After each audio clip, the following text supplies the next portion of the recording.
Discovering Alabama is a production of the Alabama Museum of Natural History. Okay, he's really dull color. He's actually getting ready to shed. And he's going to shed all of this skin, and his eyes are really dull color too, and it's going to all... his tongue look like it. Right, he does have to shed it on something hard first. Now you guys can pet him. Caring for the animals of the world has long been a concern of humankind, as evidenced by the biblical story of Noah. Noah found grace in the eyes of the Lord. Noah was a just man and perfect in his generations, and Noah walked with God. And God said unto Noah, Make you an ark of gopher wood, and of every living thing of all flesh, 2 of every sort shall you bring into the ark, to keep them alive with you. They shall be male and female, of fowls after their kind, and of cattle after their kind, of every creeping thing of the earth after his kind. 2 of every sort shall come unto you to keep them alive.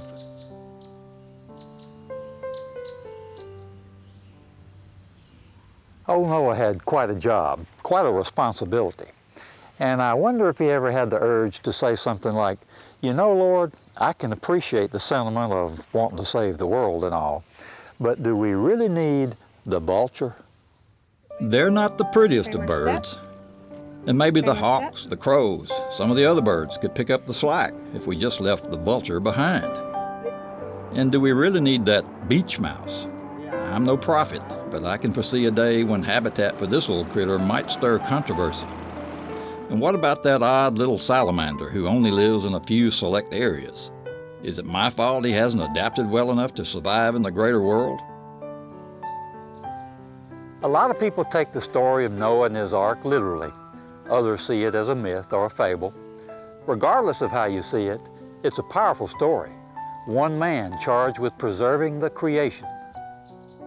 Today, here in Alabama, a number of men and women are, you might say, following in Noah's footsteps. They do not choose between the magnificently beautiful and the, well, less than magnificently beautiful. They do not discriminate between the cute and cuddly and the cute and cold-blooded. Like Noah, they act with a passion for preservation, not of the past. Their enthusiasm is for the future. Hi, I'm Doug Phillips. Join me for a visit with some Alabamians who'll make you proud to be an Alabamian. We'll discover how they're making a difference for the critters that call this state home, how they're making a difference for you and me, and most importantly, how they're making a difference for generations yet to come.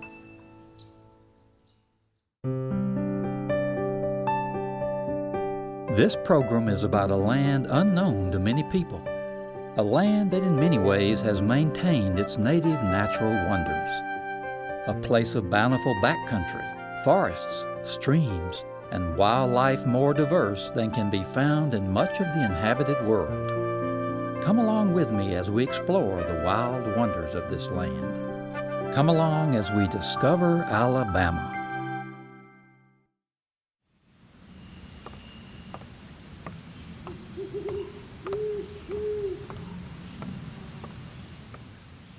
Welcome to Discovering Alabama, and welcome to the Treetop Nature Trail at Oak Mountain State Park.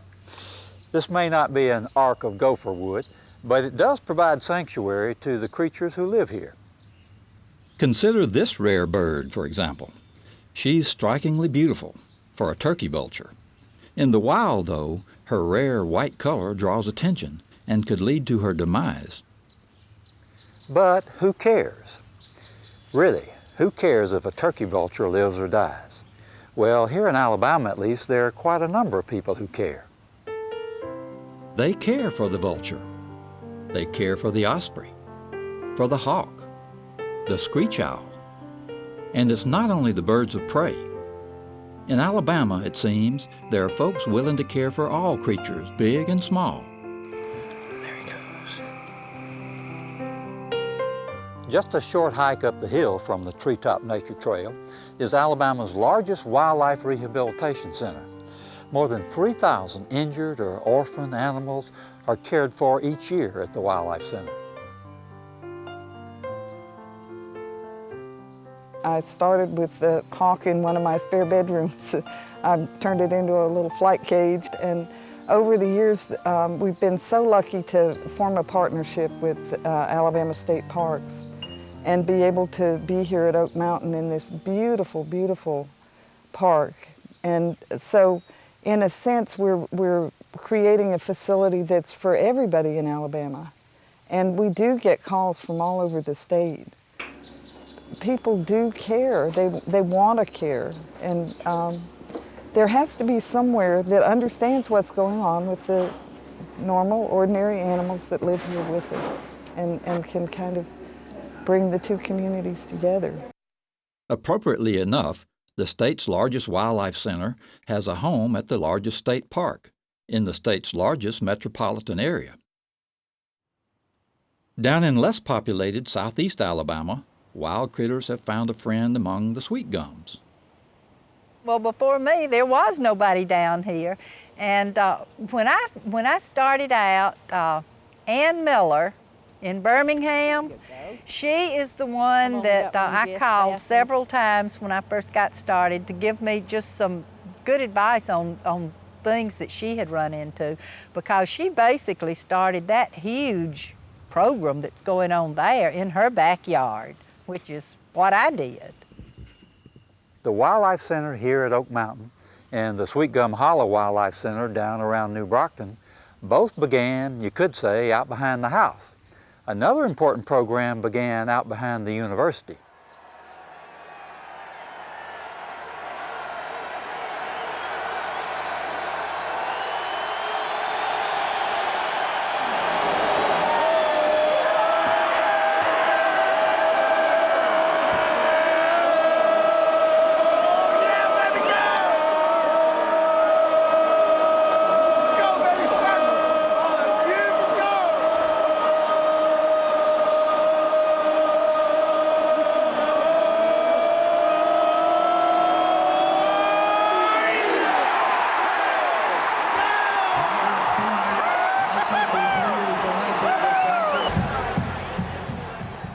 Well, actually, Auburn University has been rehabilitating raptors since 1973.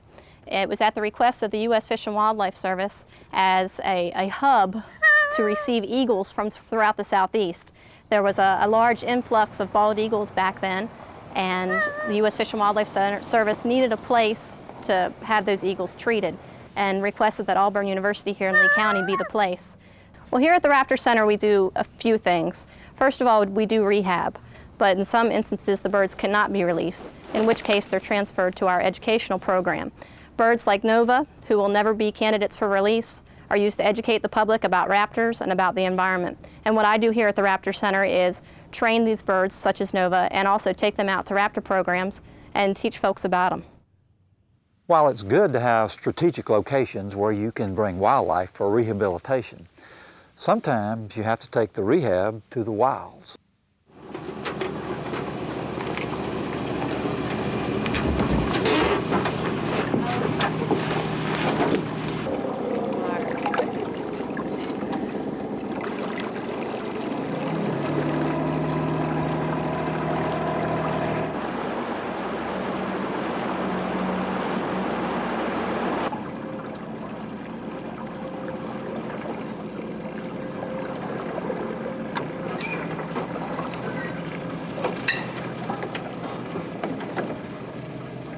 Well, the red-cockaded woodpecker is just about gone from the majority of its range. There are a few strongholds in Alabama on the National Forest Service lands. They're still doing well in a couple of sites, but on private property, they're just about gone.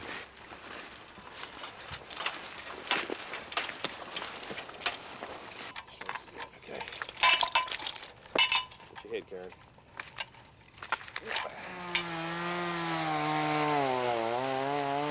Here on Hatchet Creek, this arm of Lake Mitchell is the largest population on private lands, shared between Alabama Power Company and one other landowner.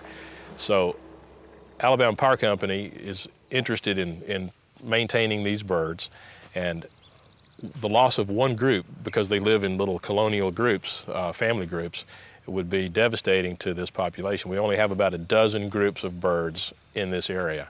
So losing this one and another one down the way, which we have already worked on, would have been a real serious loss to this group.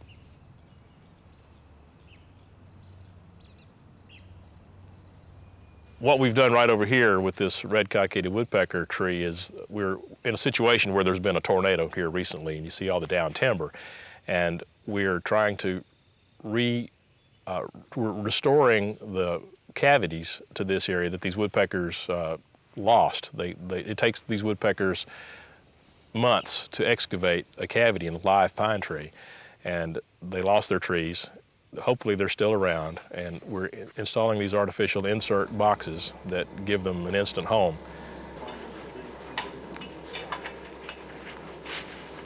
On the shores of Lake Mitchell, the idea is to get red-cockaded woodpeckers into a nest. On the shores of the Gulf of Mexico, the idea is to get baby sea turtles out of their nest and headed in the right direction. One of the real shining lights that we've had in terms of volunteers stepping up to help conserve endangered and threatened species in this state has been volunteers who have helped us with sea turtle nesting over the last several years here in Baldwin and Mobile counties. Had a lot of folks step up, folks who live here, folks who are visiting, folks who are vacationing, old people, kids, everybody has stepped in to help us with a sea turtle nest program here that basically takes it from the time the female comes up on shore and lays the eggs in the nest all the way through that period of incubation while the eggs are incubating in the nest over weeks and weeks and weeks of time during the summer, on to the point when the eggs hatch and the young turtles migrate back into the Gulf waters.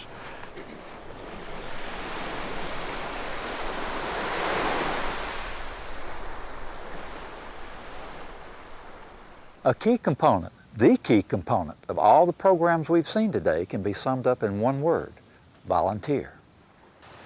We couldn't do the job that we see being done over the last 3 or 4 years without those volunteers. They're really essential in terms of being able to guard the nest, to keep it from having predators come in or actually being disturbed by human activities. They're our best watchdogs in terms of being able to sustain those things. So it's vital that we have that kind of cooperation, and it's really making a difference because before we had these volunteers stepping in, the mortality of the young turtles before they even hatched was pretty high. And now we're seeing survival that is way up.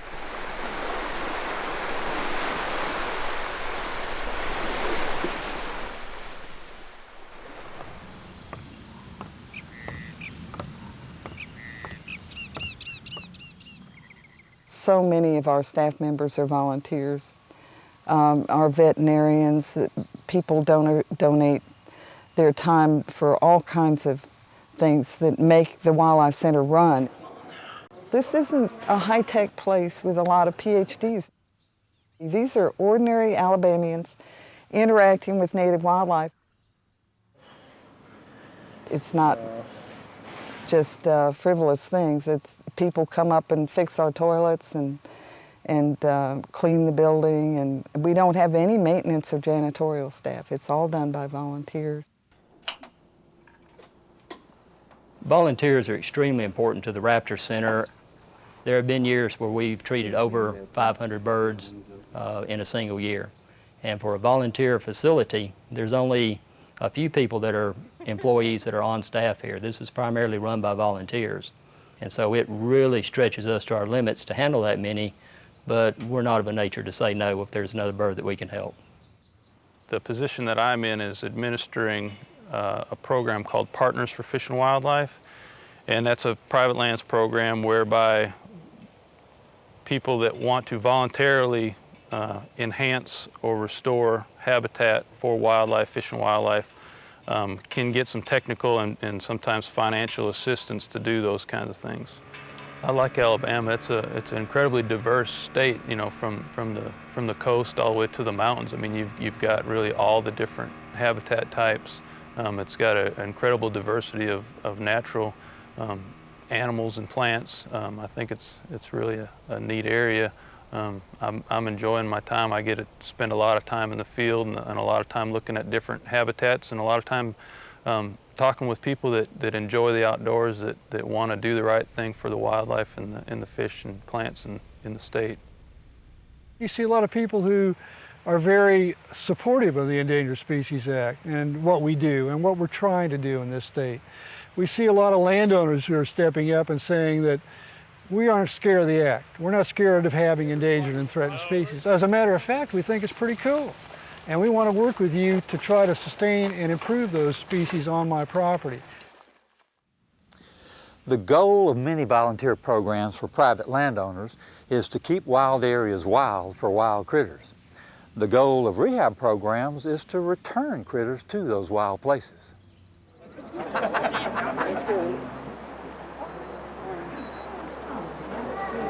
Still a little upset.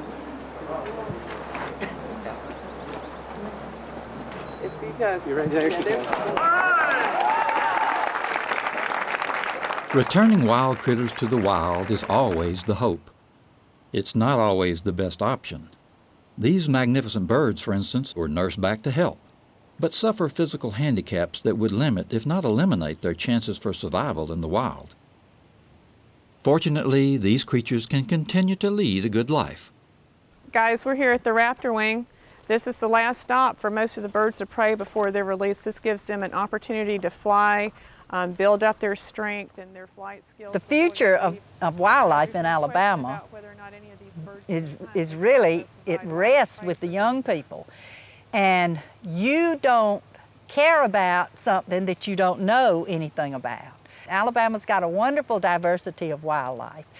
And for us to protect it and have anything for the future, we need to make sure that the young people know about it so that they will love it and want to protect it. This is the Wildlife Center, and we are a rehabilitation center for injured and orphaned wildlife. What that means is if there is a wild animal out that has been hurt or injured, we will take that animal in and heal him. If it's an orphan, we'll raise it and then return it to the wild. And let's talk about this little guy for a minute. This is a Mississippi kite. His name is Natchez, and he is a small bird of prey. He had fallen out of his nest in someone's backyard in Montgomery. They found him, and unfortunately, they kept him for about a week before they called us and brought him up here. Now, what happened was he was growing so quickly, the people didn't know what to feed him, and so it's very, very important whenever you find a wild animal to get it to a rehabber as soon as possible, because every bird has different needs and every mammal has different needs, and if those needs aren't met, then they're not going to develop properly. This little guy has permanent bone damage in his legs from that 1 week, so he was not able to be released. And we see it as a gateway experience in a lot of ways for kids that are cut off from the natural world, and it's a way to get them perhaps to realize that this is something they want to have as part of their lives. Center here in Auburn, and this one's name is Spirit. Whitehead. In fact, you can see some of his feathers on his head. They look kind of dirty. He's not dirty, but he's just not done turning white yet. Now, in the wild, Spirit would use them. It's a lot of fun. It's one of the most unique jobs in the world. It's got to be. We train these birds, but the most rewarding part of it is seeing the difference that it makes in the lives of these young people, not just in the knowledge that they receive about the birds, but you can literally see it spark an interest in them. And I tell people commonly, I don't care if a kid goes to the library and reads about eagles or electrons, as long as he goes to the library and reads. The biggest difference we make is in the kids' lives when we do these educational programs for them. He's licking the air. The natural world and the creatures that inhabit it do provide experiential learning opportunities. Perhaps that's reason enough for saving our wildlife resources. Or is it? If education is our goal, why return rehabilitated animals back to nature? Some would argue that to do so is but an exercise in futility. The rule of the wild, after all, is eat or be eaten. So why put back an animal into such a world? This little fellow was hit by a truck. This little fellow was tangled up in fishing line. These young bobcats were orphaned when humans encroached upon their habitat. Young hatchling turtles will follow the lights of beachfront development and head away from the safety of the ocean. So perhaps an argument can be made that we should enable those critters that have been hurt by mankind. But what about those that have suffered from the hand of nature, from tornadoes, hurricanes? Some call these acts of God. Do we bear a responsibility there too? Honestly, that's the way I look at it. I see this as the right thing to do. I mean, you know, we've taken so much of this habitat out of use for these animals, and we've got a few places where, you know, what's the harm in trying to keep them around? To the extent that private landowners can do that, I think that's great. The federal government's doing a really good job. Not every private landowner is in a position to do that, but here we're on private land where they want to do that, and that's just fantastic. The idea of losing these woodpeckers from this part of the state, and that's what would happen if we weren't out here taking care of them, we would have lost these birds. I think that's a difficult question to answer. You know, for every person's got their own reasoning and rationale. I think there's a lot of opportunities for private landowners to get mutual benefits from managing for endangered species. A lot of the aesthetic reasons, and just knowing that they're out there, knowing that the endangered species are out there, and perhaps we can recover and take them off the endangered species list, and you know, not need to protect them so much through regulations. Well, like I said, I guess we live here too, and we want to take care of our resources, our natural resources. This is an endangered species. There's not a lot of them left. This whole habitat here, this mountain longleaf habitat is very rare, and then on top of that, having endangered birds here makes it even more unique. So, as far as taking something away from what we've done, I mean, we're trying to do our part to take care of our natural resources.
And God said unto Noah, Make you an ark of gopher wood.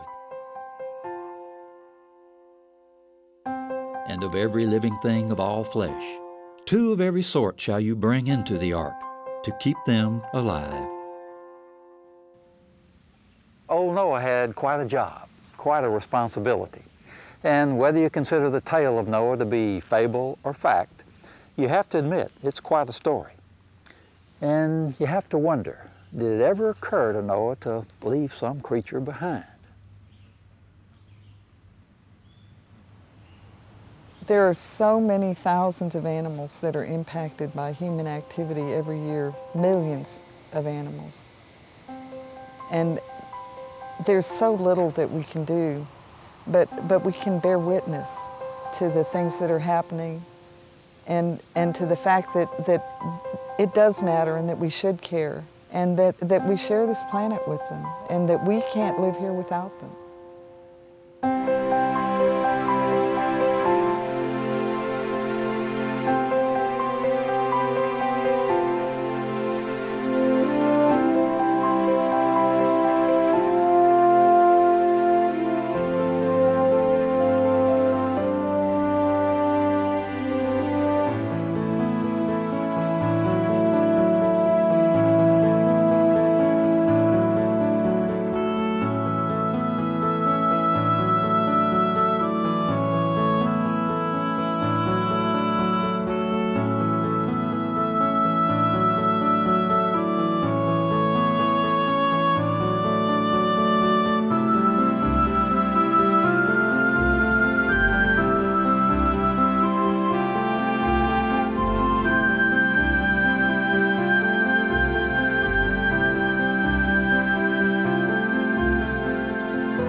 Discovering Alabama is a production of the Alabama Museum of Natural History, the University of Alabama.